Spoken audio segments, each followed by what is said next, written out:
So, artificial intelligence is just flooding into our schools, right? And it feels like it's happening faster than anyone can really keep up with. But the big question is, how do we make sure it actually helps students learn instead of, just becoming another distraction or way to take shortcuts? Okay, let's dive into a really compelling argument for putting learning, not the technology, right at the heart of this whole conversation. To really get what's at stake here, we're not going to start with some dry policy paper or a bunch of tech specs. No, we're going to start with a story, a simple story from a real classroom that honestly, it reveals everything. Okay, picture this. You've got an art teacher. She arranges a pretty simple still life, a jug, some fruit, a piece of fabric. And then she asks her students to do something pretty fundamental. Just spend 10 minutes drawing what you see. Now this right here, this is the important part. The students are doing the hard work, the real cognitive lift.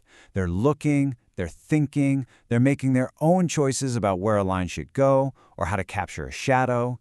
They are literally learning how to see and how to create with their own hands. It's only after all that human effort, after they've wrestled with it themselves, that the tech comes into play. The teacher then asks an AI to generate an image of that exact same still life. So the tool isn't a substitute for their own work. It's a point of comparison. And that one little move opens up this incredibly rich discussion. What did the AI get right? What did it totally miss? What did the human artists in the room create that a machine just couldn't? This single question, asked at just the right moment, really gets to the core of how we should be thinking about AI in our schools. And that story brings us to a really critical point. Because as AI rushes into schools, most of the policies we're creating are being built on three huge, really flawed assumptions. And these mistakes risk undermining the exact kind of deep learning we just saw in that art class. So the first big mistake is this. We talk about AI as if it's one single thing. You hear it all the time. It's a convenient label, sure. But it's so misleading, and it makes it almost impossible to create any kind of smart policy around it. In reality, AI covers this huge range of tools that have almost nothing in common with each other. A chatbot that a student uses to write an essay is a totally different beast from an adaptive tutor that helps them with math. They raise different ethical questions, they impact learning in different ways, and they need completely different sets of rules.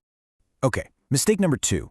The entire conversation, everywhere you look, seems to be dominated by this one fear: cheating. Right? The question everyone's asking is, how do we stop students from using AI to cheat on their homework? But that's just looking at the whole problem backwards. It's completely the wrong question. The much deeper, way more important question is whether students are doing the cognitive work, the actual learning in the first place. Because if a tool is taking that away, who cares about the assessment? It's meaningless. Learning has to come first.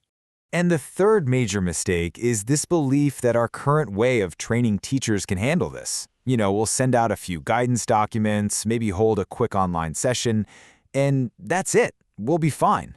Well, the evidence on this is just crystal clear. Decades of research have shown us that those short, one-off training days have basically zero lasting effect on what teachers actually do in their classrooms. This isn't some small update. It's a massive shift. It requires a much, much deeper investment in our teachers.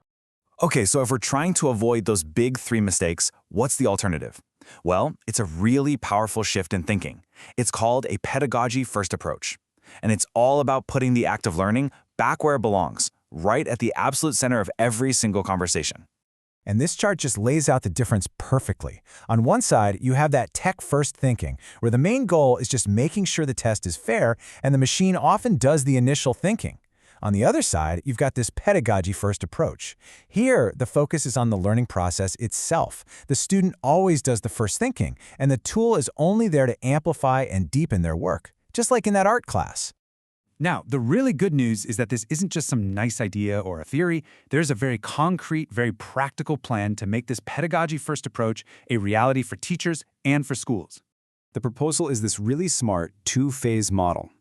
It all kicks off with an intensive 4-day summer institute. And we're talking about a serious intellectual program hosted at universities and led by other educators, not by tech salespeople. Then, and this is the crucial part, that's followed by a sustained 2-year-plus program of hands-on learning and inquiry inside schools, because we know that is what creates real, lasting change.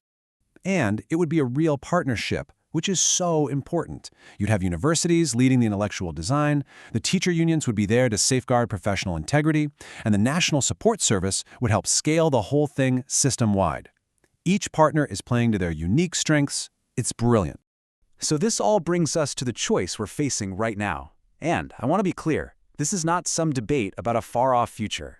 The clock is already ticking. The decisions we all make in the next couple of years are going to set the direction for education for an entire generation. I mean, just look at the timeline for the European Union's AI Act. It's already happening. By early 2025, ensuring AI literacy for staff is a legal obligation for schools.